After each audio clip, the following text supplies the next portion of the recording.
This special episode of New Retina Radio is supported by Genentech, which is responsible for its content. Hello, listeners, and welcome to the podcast. This is Dr. John Kitchens from Retina Associates of Kentucky in Lexington, Kentucky. In this episode, we will be talking to two retina physicians about their experiences learning the surgical techniques for a new, innovative drug delivery system for the treatment of neovascular AMD.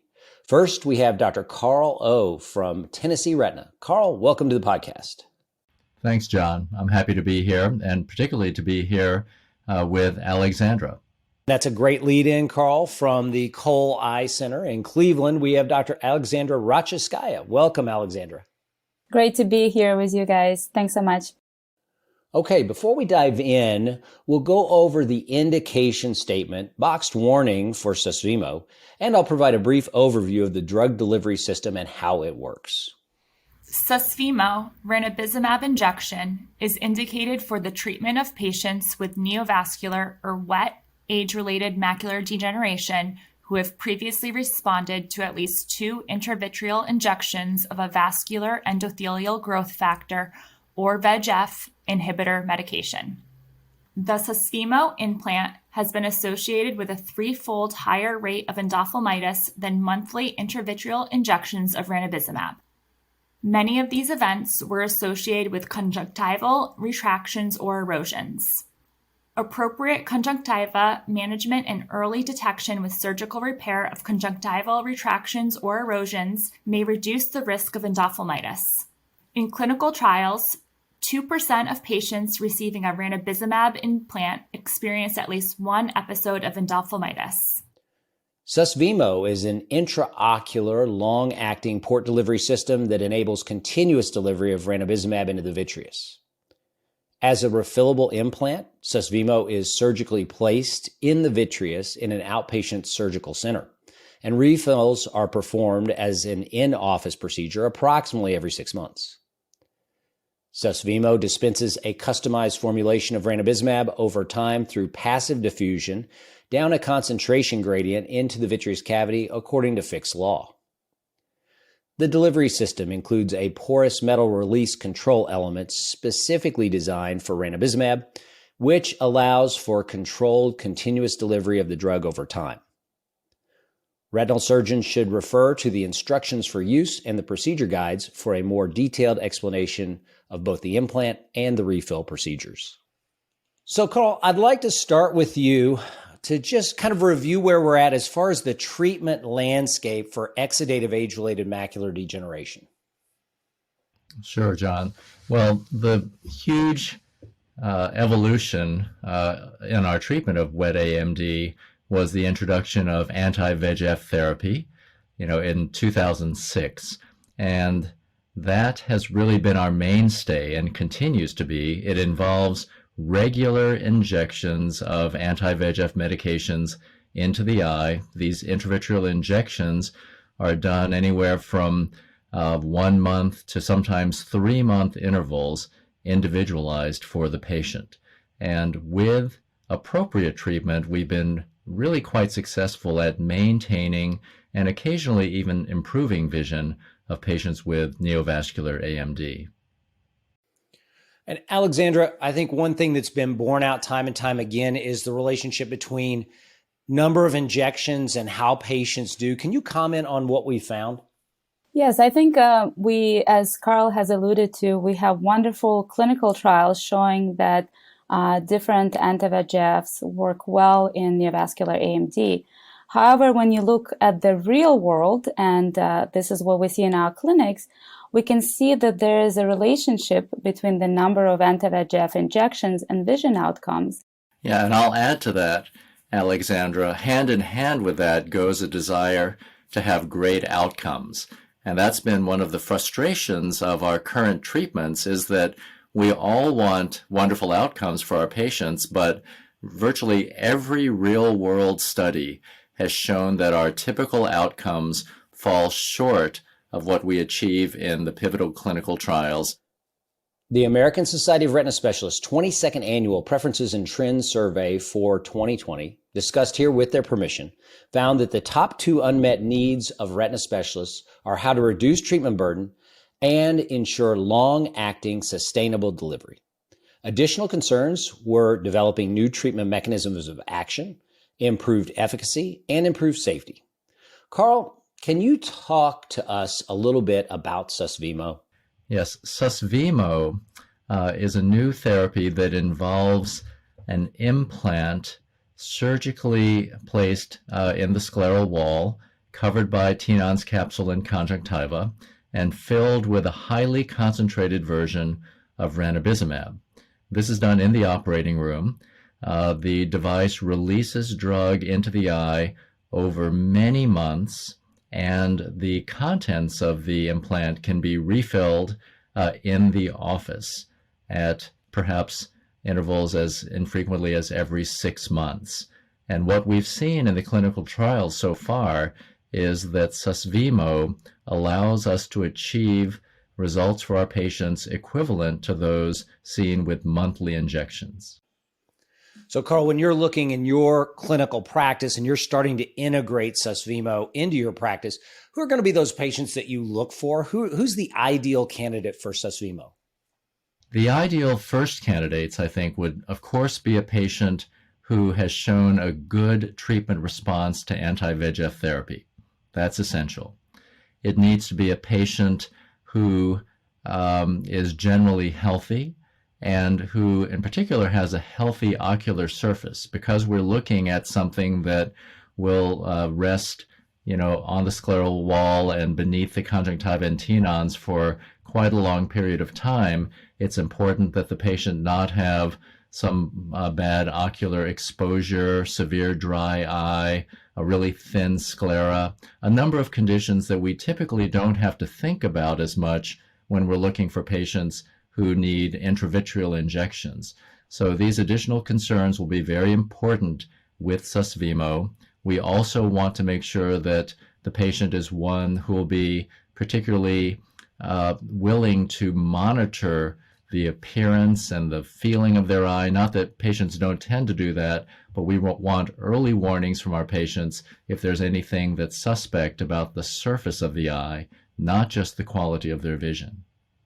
I would add, if I may, John, I think when you think about these patients, we're dealing with elderly population. So I think it's important also to take in consideration the general health of these patients, because it is a surgical procedure. I routinely would consider asking these patients about their anticoagulation status and whether they can hold their anticoagulation for the surgery. Also important to note that Susvimo could potentially be used both in phakic and pseudophakic patients. So it doesn't depend on that. And to the point that Carl made, if they've had prior surgery on conjunctiva, any glaucoma surgery or let's say scleral buckle, something to consider, because you really don't want to be dealing with conjunctiva that might be particularly thin or scarred in any way. I know we'll talk a little bit more later about the technique. The conjunctiva becomes a very important player here. Those are fantastic points, Aleksandra. Almost as important is who is this not a great candidate for? And I think you really summarized that beautifully. So let's move on to talking a little bit about the surgical technique, because that's really where the meat of this podcast is going to lie. Dr. O, kind of walk us through a high-level, step-by-step of the surgical technique to implant Susvimo successfully. Sure, John. We can think about this surgery as having 7 major steps, each of which might have some steps within them. So, of course, we've got to have the operating room ready with all of the specialized devices necessary to implant the Susvimo implant. The initial step for the eye is creation of a fairly large, at least 6 by 6 millimeter conjunctival and tenons peritomy. So this is an incision at the limbus and then radial to the limbus with a nice flap of conjunctiva and tenons reflected backwards, exposing the underlying sclera, which is where we'll make our incision to implant the device. Once we have a nice peritomy, we then prepare the implant. So there is a very elegantly designed tool that's used to hold the implant, to push it into the eye, but that tool is also used to stabilize the implant when we first fill it with the special concentrated ranibizumab solution. And that has to be done within a certain time window of implantation. So we fill the implant with the drug solution, have it sitting there next to the patient and ready for implantation, then turn our attention back to the eye. We measure a 3.5 millimeter width place for the scleral incision. This is parallel to the limbus, about 4 millimeters back from the limbus. And then with an MVR blade, carefully dissect downward to expose the underlying pars plana choroid. And it's very important that the incision be 3.5 millimeters in width and not wider. This is essential for a good fit of the device, and we have special calipers that we use both to first mark the points for the incision and to ensure that the incision's the proper width. Carl, can you talk about how you use a laser probe to ablate or cauterize the exposed pars plana choroid? And before we discuss, I want to note that this step of the surgical technique was developed for the latter clinical trial and has been critical in helping to prevent the complication of vitreous hemorrhage. So with a laser, we apply overlapping 1 second burns to cauterize the choroid until we see the tissue shrink a bit and then actually watch a little vitreous bubble through. Once we have that endpoint, we're very confident that we can enter the eye with minimal to no risk of hemorrhage from the wound. Because the wound can sometimes be enlarged by the laser, we recheck the wound width again to make sure that it's no more than 3.5 millimeters. If it's longer than 3.5 millimeters, we can throw a permanent suture near the end of the wound to bring it to the proper length. Then a 3.2 millimeter blade is used to make a single stab incision into the vitreous cavity, making sure to enter in a direction toward the center of the eye and not toward the patient's lens. Once the incision's made, the implant, which is in the special device for implantation, is simply placed over the incision and pressure fitted into the wound. The implant has a bit of an hourglass shape so that it actually self-seats itself. Once you push it down into the wound, it sort of slides down and holds itself with a little neck. And then there is a flange that is larger than the scleral incision that sits flush against the scleral wall. At this point, we then do a very careful closure of conjunctiva and tenons, bringing it back up to the limbus, making sure that the device is covered nicely and that there's no excessive traction on the edges of the wound so that we avoid or reduce the chance of conjunctival or tenons retraction postoperatively. So I think it's important to point out, though, that it's really critical that the appropriate intraoperative handling followed by secure closure of the conjunctiva and tenons capsule, and really any early detection and surgical repair of conjunctival erosions or retractions may reduce the risk of endophthalmitis. Aleksandra, I want to walk through this with you, but I would like to just ask you for a few pearls on each step. So when we're looking at the peritomy, Aleksandra, I think one of the most important things is identifying tenons capsule, something we're not that familiar with. Any pearls on how to best identify tenons so that we don't just macerate it, lose it, so we respect it? To your point, John, tenons are so crucial because when we close, again, we want to close the tenons and conjunctiva because we really want to minimize any risk of exposure. We want to cover that device really well. So I think one thing that I keep in mind as I operate is exposure, exposure, exposure. So to get a good view, I actually use tractional suture, which helps me move the eye and have a very nice exposure. So when I make that peritomy, I'm very careful with my instruments not to create any buttonholes.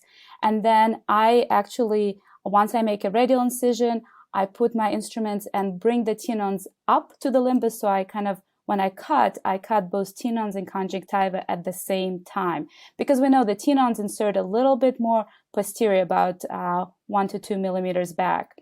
And you can always, one of the tricks, you can always put a little bit of BSS and the tenons turn a little bit whitish, so you can identify where your tenons are. But these are patients who whose tenons might not be as pronounced as somebody who's 20 years old. So very meticulous dissection. I feel like, to Carl's point, this is the surgery where we have to pay attention to all these numbers, and he talked about the size of the wound, the tenons, because each step really builds on the next step. And it's so important to follow kind of the algorithm and be meticulous about it. Carl mentioned the exact 3.5 millimeter width of the scleral incision. Why is that so important? Well, it's crucial because as we put the device, we want to make sure that it sits very in a snug manner, because we'll talk a little bit later about refill, and you don't want too much space around the device as you refill, for instance, in the clinic. So I think it's one of these situations where you measure twice, cut once. You really want to make sure you're not just going over and making an incision without measuring. And another point that Carl brought up is it's important to remeasure and being aware how you handle the edges of the incision, because as we, for instance, do the laser ablation, it's, you want to kind of open the wound and you take your forceps and you start touching the edges of the wound. But you really don't want to do that, because you want to avoid any trauma to the edges of the sclerotomy. In fact, you might want to press a little bit away and just gape it for the laser treatment. And that way you really keep the edges as pristine as possible. And then finally, Carl emphasized the conjunctiva and tenons closure. Any pearls, Aleksandra, for the best tips and techniques for closing those tissue layers? I think it goes back to the first steps of how you open it and how you give yourself enough exposure. So you really, when you bring it back, you're not pulling too much. You're very gentle with your conjunctiva and don't create any buttonholes. And I think some people do separate closure of tenons and conjunctiva. Some people do it together. I think there is no right or wrong way, as long as you had those tenons over. You really don't want to just close the conjunctiva. And it's fine to put more than one suture. The idea is to have a well-covered implant. And I think it's such a key thing. It makes us think back to days when we did some glaucoma surgery, which is a while back now. But I think as retina surgeons, we don't really respect conjunctiva, to be honest, right? When do we operate on conjunctiva? When we close after scleral buccal. It doesn't have to be precise, but here it's really a key step in the surgery. The surgery is not over in this case until conjunctiva is closed. It's a great point. Carl, where do you think surgeons will get kind of caught up with this procedure? Where would you advise your partners or your friends to be careful, or that they may struggle with certain aspects of this surgery?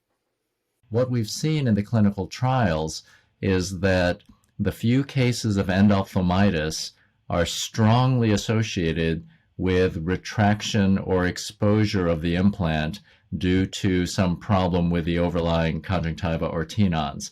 And in these trials, every surgical implantation has been videotaped. Every refill exchange in the office has been videotaped. So when a patient has an adverse event, we can study this data and try to understand what led to it. And so it's very clear that conjunctival erosion or retraction is often associated with suboptimal handling of those tissues at the time of the initial surgery.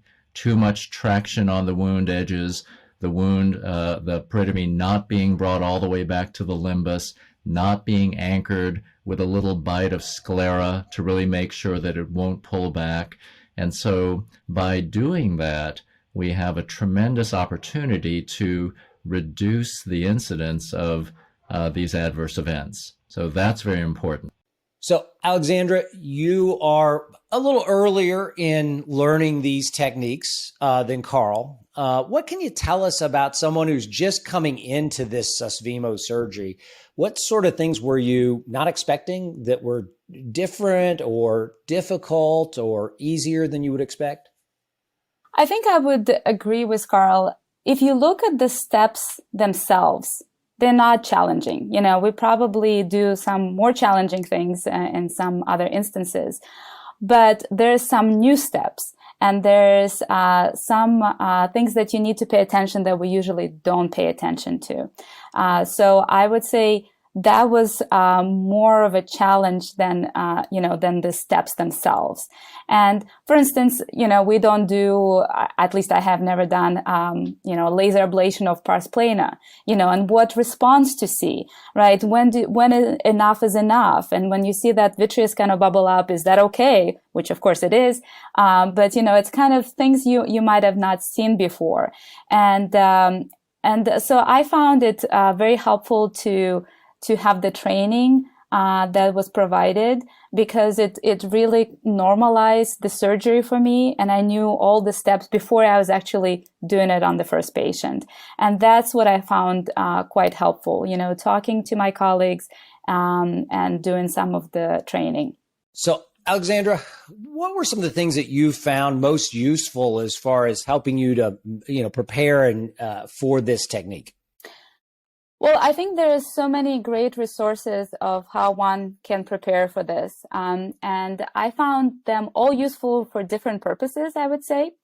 For instance, I found that learning from the virtual reality exposure that we had was really helpful to kind of hone down the general steps of the surgery and kind of get the feel for the surgery. It was also a lot of fun to do the virtual reality.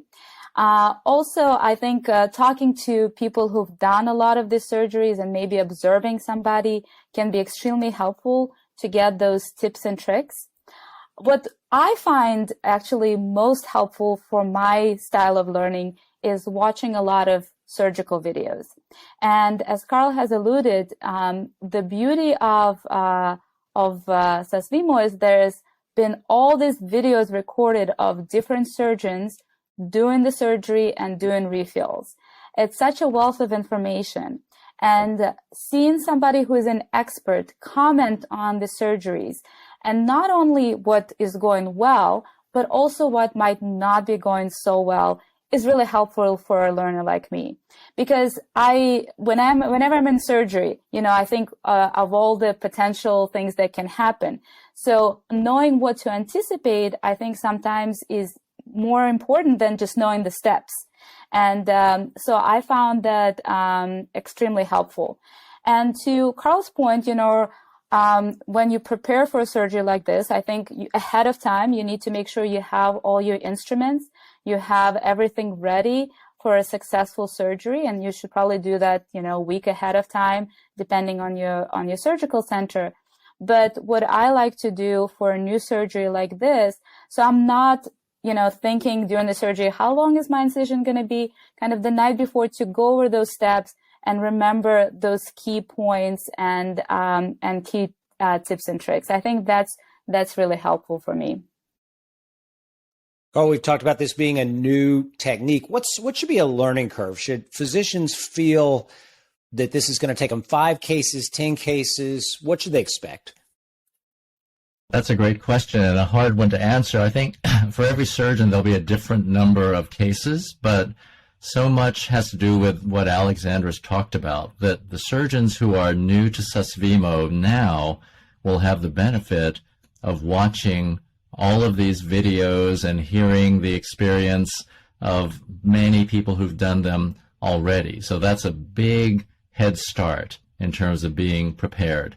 I do think that I don't think it takes that many cases to become proficient, but I do think it's probably better, at least the way I learn, to try to have those cases scheduled relatively close to each other, whether they're the same day or successive weeks, but you wouldn't want to do one and then wait 2 months and then do another one. I learn a lot better, on the days that I've had several of these in one OR day, the third one just seems so easy compared to the first, until it really becomes automatic. I liked to do early on sort of a dry run with my OR staff where we sat there with all the tools out and sort of talked through what each step was. You're going to hand me this now. I'm going to set this down over here. That doesn't take very long to do, but that was really very helpful. And the other thing is, because these cases are done under local monitored anesthesia, I let my patients know, this is a relatively new procedure, and because of that, you're going to hear me talking a lot with my staff about what we're doing. And so we will stop and we will talk about each step as we do it. And I think if the patient understands that, they know, okay, he or she, whoever the surgeon is, being very, very careful. It's not that they don't know what they're doing. They're just really being very cautious about it. So those are the sorts of things that have helped me gain more confidence, I think, and improve faster than perhaps just doing the routine type of cases that I'm used to over all these years. One of the things I found really helpful was during the study and going forward from the study, Genentech will have SDSs, or surgical device specialists. Aleksandra, talk to us a little bit about the SDSs and the role they play in surgery. Well, I think that person is extremely helpful. So SDS is somebody who comes and is there for the surgery. They're in the operating room, and they are in your operating room, and they've been to many operating rooms of other surgeons. So they're very good to run things by if you have a question or you're struggling at some point, because even though they've never operated on a patient themselves, they've seen many, many cases, and they have great suggestions. Yeah, they're like the little angel on your shoulder. Mm-hmm. I can tell you our SDS was fantastic, and he would say, Doc, I think you ought to make that a little bigger. And your initial gut reaction is to kind of go, wait, I'm the doctor. And then you stop and think, hold on a second. You've seen hundreds of these cases, and you kind of look at it and go, you know what, you're right. I'll make it a little bigger. So it's an incredible resource that we have access to as we're doing our first few Susvimos. So, Carl, you've really nicely kind of outlined how to do the surgery, but there are some key considerations for postoperative care. Talk to us a little bit about that. Yes. These eyes have to be managed a bit more like the eyes of someone who's had glaucoma filtering surgery, or maybe for the older doctors thinking way back to an extracapsular cataract surgery, a vulnerable eye that really has to be protected. So for the first day and night after surgery, we ask the patients to keep their head elevated, lying on at least 3 pillows when sleeping at night. They wear a shield for the first week and really need to avoid rubbing the eye, or pushing on the eye, anything that might traumatize that really important tenons and conjunctival peritomy that's been placed so carefully over the Susvimo implant.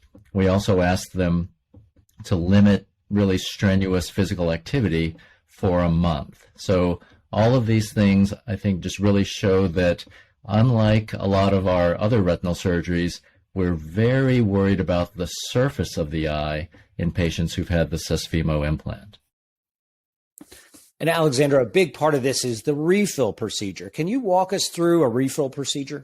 Yeah, absolutely. So maybe I'll give a brief overview, and then we can talk about the particulars.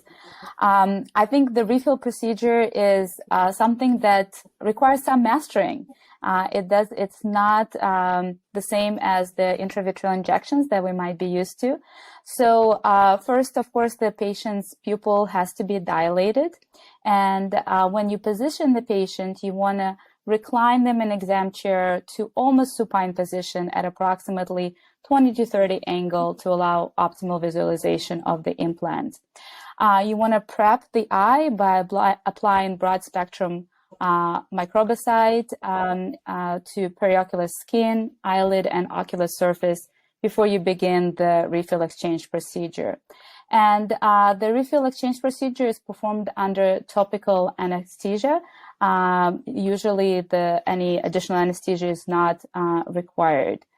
So when you start preparing the refill, you have your medication, and sterilely you draw it up using the filter needle, and then you replace the filter needle with refill needle. And after that is done, you don't want to cap the refill needle unless you absolutely have to. And you come over, and then very important is visualization of the center of the septum, because you want to make sure you come right in the center, and the angle is key. You want to be perpendicular to the sclera. It's so important, because if your angle is off, you're not going to be successful at the refill. And after that, once you're in, you apply very gentle pressure, and it takes a couple seconds for the refill to occur, and you actually can see the return of the old fluid in the needle. And after that, you gently remove the refill needle, applying pressure with a Q-tip. You check patient to make sure they have at least count finger vision, and you also perform an indirect exam to make sure that the implant is in the right position. Carl, any tips and pearls as far as doing a successful refill? Well, Aleksandra covered it beautifully. I think the thing to understand for doctors who haven't done this is that it's quite different from just a regular intravitreal injection. With an intravitreal injection, we have much more latitude about where the needle enters the eye, and even the angle at which it can safely enter the eye without striking, something that we don't wish it to. I think those are great points. I think a real key point is that if you meet resistance, don't keep pushing. You can back out a little bit, redirect your needle if you know you're in the septum, and try to, enter again. I also find standing on the opposite side of the eye I'm doing gives me the best angle for that superior temporal, perfectly perpendicular angle. And using my research assistant to kind of tell me you need to be tilted a little bit more or a little bit less. Because I'm looking through the high magnification loops, seeing things under very high magnification. It's often easy to get disoriented as far as exactly the angle of your syringe. Mm-hmm. So having that extra person there to kind of guide you can be really, really helpful. In our last segment here, I'd like to talk about Genentech's commitment to the Susvimo training program. Carl, can you talk us through the different types of trainings that Genentech offers for this surgical technique? Yes. I mean, as you've alluded to, John, I've never been part of any surgical study that has had so much scrutiny and so much thought put into each step. Typically we're said, here's a device and here's a new technique. Now, go at it. Here, the way in which the surgeons have been trained has been continually refined, and the resources we have for that are continually expanding with our experience. So Genentech has a suite of techniques and devices available to help new surgeons, and those would begin with e-modules, an online type of modules of surgical techniques and procedures to study. I think, as Aleksandra mentioned, what's really always helpful is hearing from your peers. So there will be peer-led, and we look forward to these being in person as the world changes, but peer-led didactic teaching sessions on surgical techniques with lots of videos and lots of discussion and examples of cases. The surgical device specialists are really fantastic, and I think that's what really has made this program so successful. That's these folks that come in and really take you by the hand through the training with virtual reality technology, with model eyes, and then into the first cases in the OR and into the first refill exchange procedures in the office. And having those SDS personnel there, I think, will really ease the transition for surgeons new to Susvimo. And Aleksandra, what really stands out to you as someone closer to the initial training? What were some of the best parts of that training program? I think, all of these approaches are great and they really complement each other, right? So it's wonderful to learn from your peers. You get your hands-on experience via virtual reality. But then you have these e-modules that you can go back to at your own pace again and again and review them before your surgery, before your first case. And of course, the surgical device specialist is, like we mentioned, that angel that's with you in the operating room to kind of guide you through it. So I think all of these approaches really work well together, and I think they will make hopefully people comfortable with those first cases. One of the best parts about all of that is the fact that it's not like you finish your training and you're done. You don't have access to these things. I guarantee that SDS will be there whenever you need them to be there. You'll always have access to the online e-modules. You'll have access to your peers. And I'm sure we'll tell stories about, at meetings and conferences for years to come about, best practices and ways to improve upon the implantation technique. So it's really incredible what Genentech has put together, such a holistic training, something that we haven't really ever seen in retina before. In closing, I really want to thank Aleksandra, Carl. You guys have been fantastic. I think this is a great podcast in addition to all the things that Genentech is doing for this training. I can imagine surgeons listening to this podcast before they do their first Susvimo implantation. I want to just point out that we are going to have 2 other podcasts talking about Susvimo. Developing an innovative drug delivery system for neovascular AMD is a podcast that discusses the history and development of Susvimo. Another podcast, exploring the clinical development program for an innovative continuous delivery treatment for neovascular AMD, covers the experience of one of the investigators in the clinical trials. We hope you will tune into these podcasts as well. Again, thank you for joining us. Thank you so much, John. Thanks, John. Thanks, Aleksandra.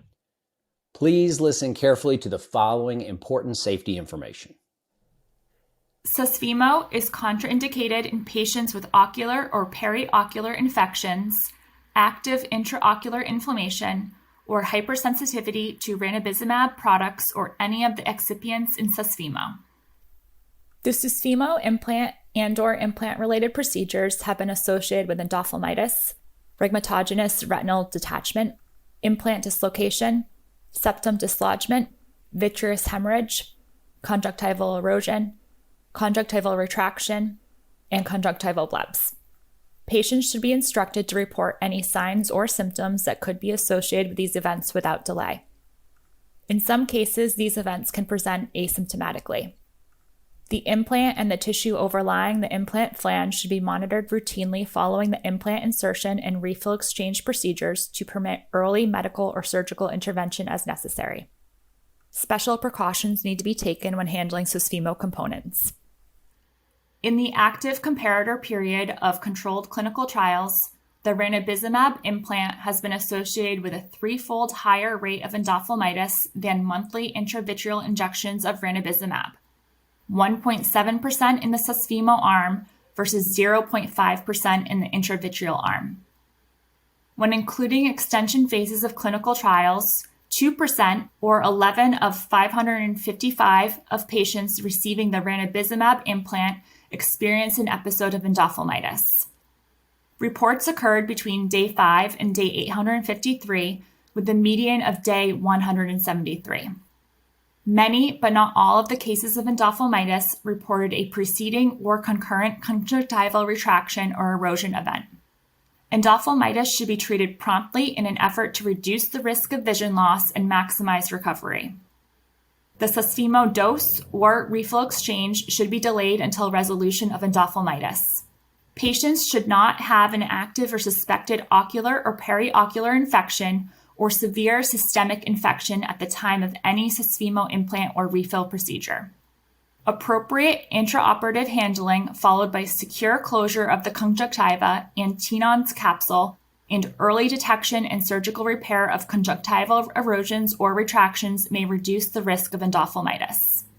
Rhegmatogenous retinal detachments have occurred in clinical trials of Susvimo and may result in vision loss. Rhegmatogenous retinal detachments should be promptly treated with an intervention, for example, pneumatic retinopexy, vitrectomy, or laser photocoagulation. The Susvimo dose or refill exchange should be delayed in the presence of a retinal detachment or retinal break. Careful evaluation of the retinal periphery is recommended to be performed, and any suspected areas of abnormal vitreoretinal adhesion or retinal breaks should be treated before inserting the implant in the eye.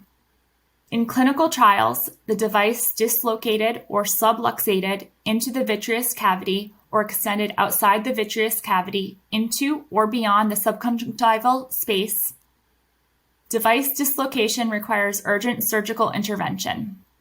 Strict adherence to the scleral incision length and appropriate targeting of the pars plana during laser ablation may reduce the risk of implant dislocation.